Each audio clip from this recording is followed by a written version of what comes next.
Bonsoir à tous et bienvenue dans ce point de l'actualité. Fin de la mission conjointe Union africaine CEDEAO ONU en Côte d'Ivoire. Elle était ici pour accompagner le pays vers une élection présidentielle crédible, apaisée et transparente. Les membres de la délégation ont été face à la presse pour faire le point de leurs actions. Ils ont rencontré toute la classe politique ivoirienne. La mission invite les parties prenantes au processus électoral, au dialogue. Mama Traoré. À l'issue de 3 jours de consultation avec les acteurs politiques ivoiriens et les institutions impliquées dans le processus électoral, la mission conjointe de solidarité de haut niveau conduite par l'Union africaine, la CEDEAO et les Nations unies en Côte d'Ivoire dresse le bilan. La mission conjointe s'est félicitée de l'engagement et de la volonté des autorités à promouvoir une élection inclusive, transparente, crédible et apaisée en Côte d'Ivoire. Elle s'est également félicitée des progrès réalisés dans la préparation des différents volets techniques pour une élection présidentielle dont les résultats seraient acceptés par tous. La mission conjointe a exprimé sa vive préoccupation quant à l'absence de confiance entre les acteurs politiques ivoiriens.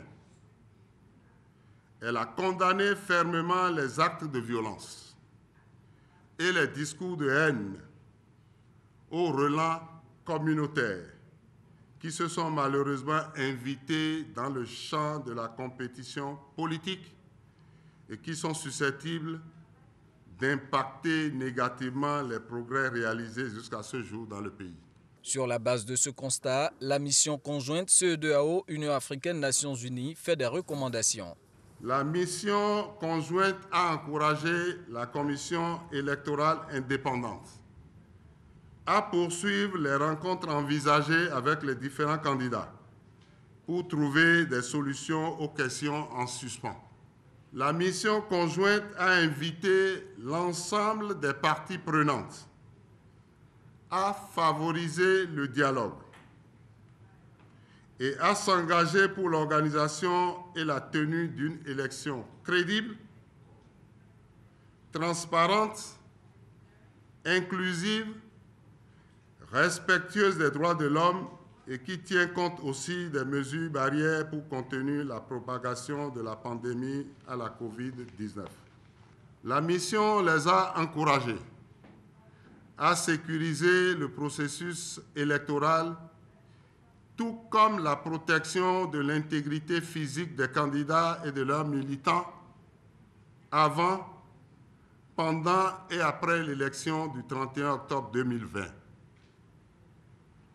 Elle les a exhortés à adhérer au code de bonne conduite des partis politiques, forces politiques et candidats à l'élection présidentielle pour favoriser la création d'un environnement propice à la tenue d'une élection démocratique, gage de paix, de cohésion nationale et de développement de la République de Côte d'Ivoire.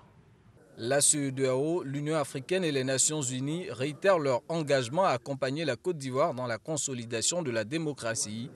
Dans cette optique, la CEDEAO et l'Union africaine entendent déployer des observateurs en Côte d'Ivoire afin de contribuer à la crédibilité de l'élection présidentielle du 31 octobre prochain.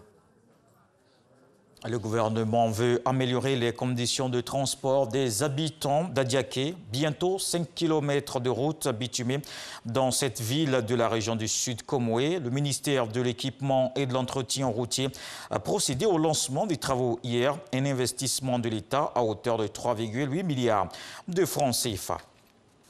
Et toujours dans le sud de Comoé, le gouvernement se penche aussi sur la question de l'emploi des jeunes. La caravane Rendez-vous avec les jeunes était à Boisseau.